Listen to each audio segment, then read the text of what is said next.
Você tem medo de alguma coisa? Medo tenho. Vários? Sim.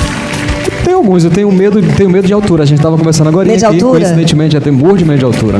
Assim, eu viajo de avião, sem olhar para baixo? Não olho. Sério? Não fico na janela, é só corredor. Se pudesse, eu deitava ali no corredor. Ficava ali deitadinho até a hora que chegasse lá. E quando criança, você tinha algum medo, assim?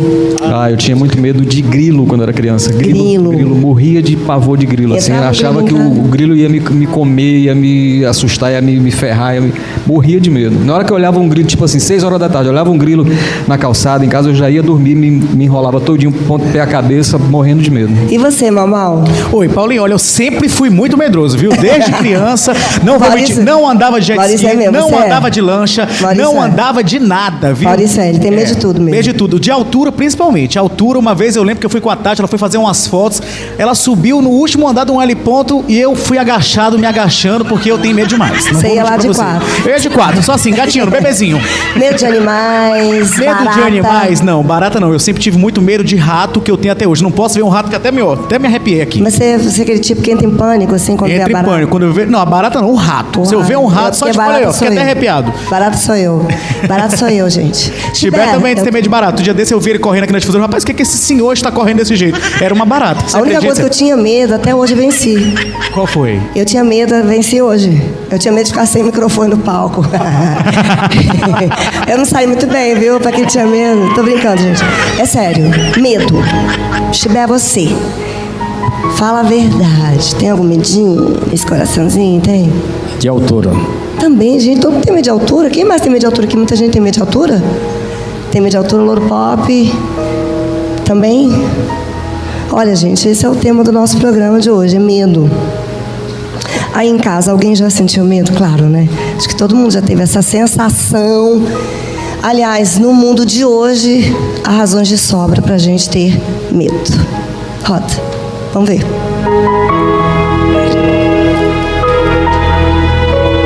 VT, diretor.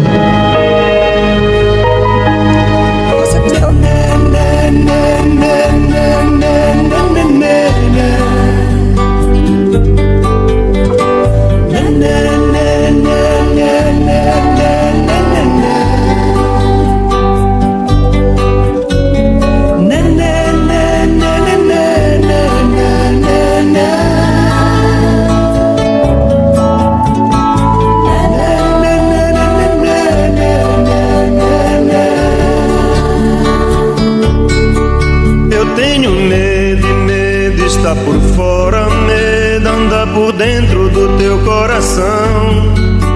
Eu tenho medo de que chegue a hora em que eu precise entrar no avião. Eu tenho medo de abrir a porta. Olha aí, gente, o medo é um estado de alerta, não é? Essa música aí, aquela música foi com medo de avião, né? Que eu segurei a primeira vez essa mão. Então, alguém sem medo nenhum pode se expor a situações extremamente perigosas. Então parece que a gente tem medo.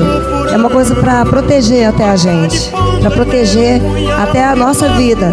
Então é natural, normal sentir medo, mas quando esse medo torna-se excessivo, pode virar um transtorno. E aí a gente tem que buscar ajuda médica para tratamento.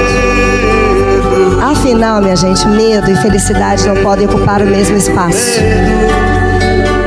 E tem mais, a vida é muito curta pra gente ter medo. Eu tenho medo que a gente não sabe. Tem coisa que você não controla. O dia que a gente vai embora daqui, o dia que você vai morrer, o dia que você não vai, o dia que... Você controla isso? Alguém aqui sabe? Não controla.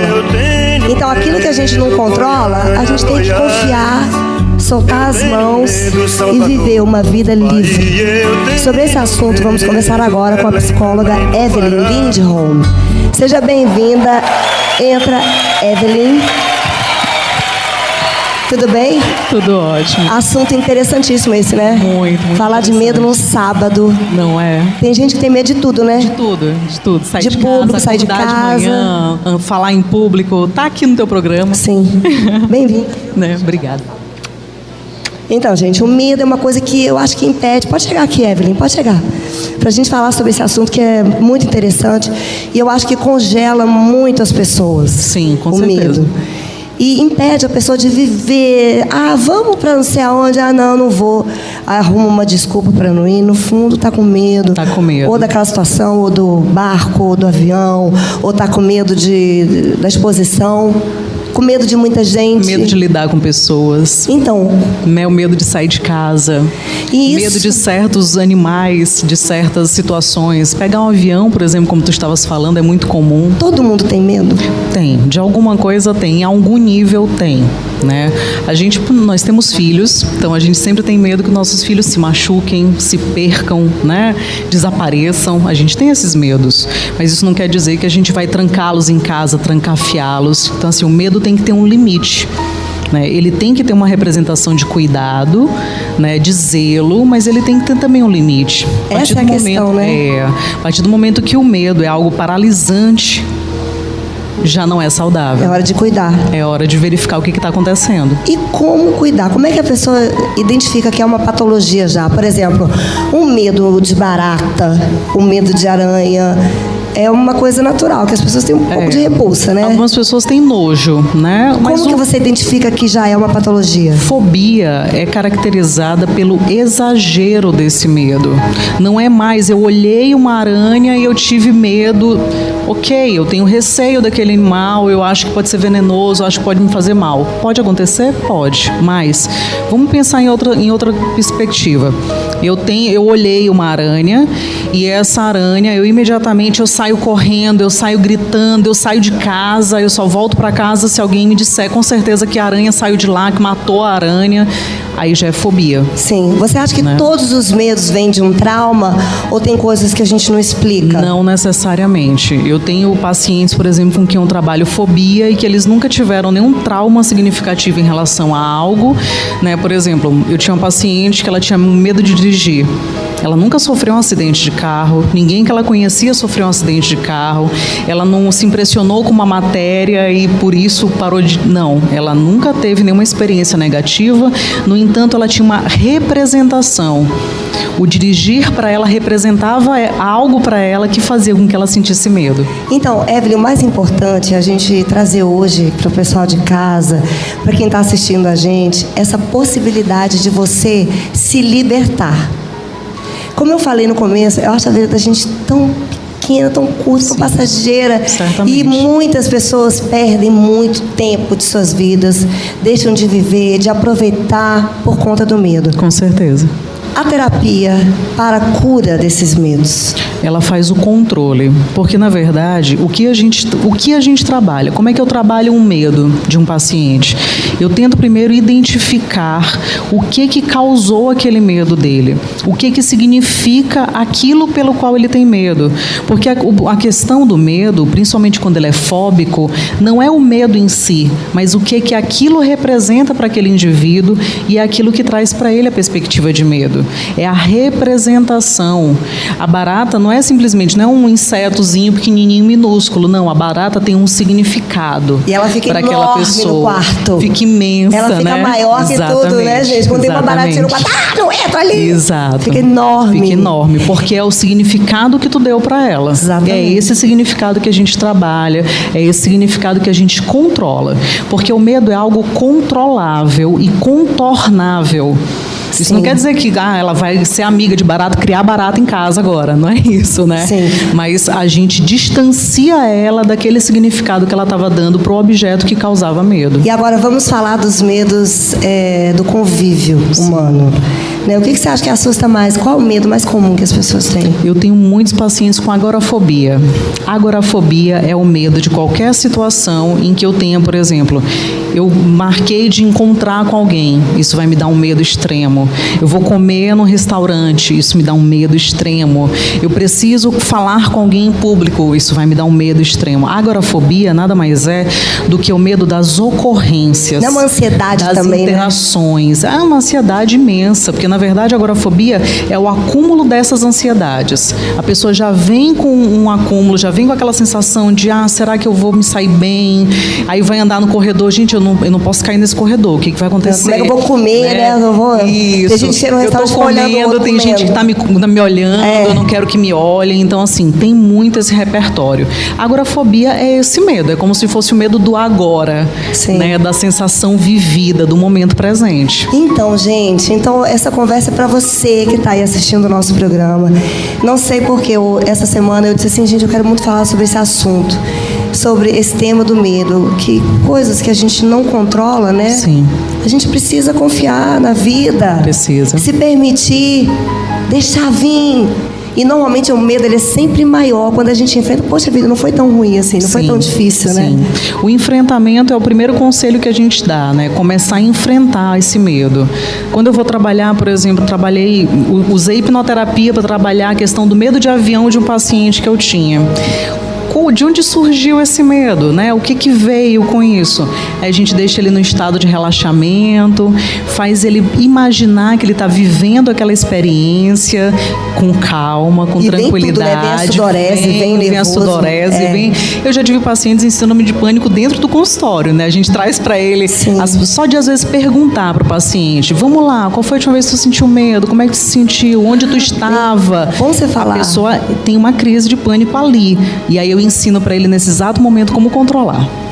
Então, agora, rapidinho, diretor, eu quero só saber da síndrome do pânico. Sim. Porque a gente está falando aqui do medo, mas a síndrome do pânico é uma coisa muito atual. É um medo extremo. Hoje as pessoas... É uma doença que afeta muito as pessoas. Muito. Primeiro que a gente, na verdade, assim, a gente já se sente inseguro, né? A gente está com medo, na verdade, a gente tem medo de ser assaltado, a gente tem medo de alguém fazer alguma coisa com a gente na rua, a gente tem medo de morrer, a gente tem medo de ser atacado, enfim, a gente tem vários medos. A síndrome do pânico é um medo extremo que pode dar de maneira repentina. Eu posso estar aqui conversando contigo tranquilamente, vamos imaginar, a gente está aqui se encontrou num restaurante, estamos aqui conversando, a sensação que dá é que do nada você sente um medo extremo. Esse medo extremo é a síndrome do pânico. Taquicardia, o que acontece? É o coração batendo muito forte, é a sensação de que tu vai desmaiar, é uma sudorese pelo corpo, você não consegue falar direito, você só consegue achar que você está sufocando, você fica sem ar mesmo, você fica fisicamente debilitado. Então. Você tem todos os sintomas de uma pessoa de que está sufocando sem ar, tendo um ataque de asma, né, e que vai desmaiar. Tem pessoas que chegam a desmaiar, inclusive. Então, Evelyn, eu quero te agradecer a tua presença aqui. Você tocou no assunto da hipnose. Sim. Já a gente vai estar trazendo uma pessoa que vai conversar sobre esse assunto, né? Essa disponibilidade que as pessoas têm de cura. Sim. Né? Então, o mais importante é você se perceber, se colocar no colo e dizer, ok, nós vamos enfrentar juntos isso. Vamos se cuidar, e procura, né, um profissional, né, habilitado para te ajudar. Enfrenta teus medos, porque a tua vida é muito curta para você perder tempo, não querer ir para os lugares, não querer o convívio social, não querer estar com as pessoas por medo, ou fazer viagens, ou viver coisas incríveis, porque você tem medo de algo que você não vai controlar. Se tiver que acontecer, vai acontecer e você não tem nada que você possa fazer, né? E obrigada, viu, pela sua presença. Tem algum Instagram que você quer para as pessoas seguirem ou algum espaço? É o meu mesmo, né? Evelyn Lindholm, né? Vocês podem, na verdade, ver pelo Instagram, que é Evelyn Lindholm, psicóloga Evelyn Lindholm, e pelo Facebook, Evelyn Lindholm. Pode seguir à vontade. Porque as pessoas têm muitas dúvidas, né? Será que esse meu caso é isso, é aquilo? O meu telefone que está no ar, vocês podem entrar em contato, eu atendo as pessoas, converso, tiro dúvidas, a gente dá uma conversada. Eu sou super acessível, gente. Parabéns. A gente pode conversar. Parabéns, porque eu acho que a gente está a serviço, né? A gente está a serviço. Com certeza. E Deus vai te abençoar muito por isso. Obrigada. Ajudar viu? É bom, né? Eu ficava com você aqui conversando horas, mas o diretor está dizendo, Paulinha, corre. Tudo de bom para você. Obrigada, querida. Mais uma vez, foi um prazer. Prazer. Algo mais. Bacana.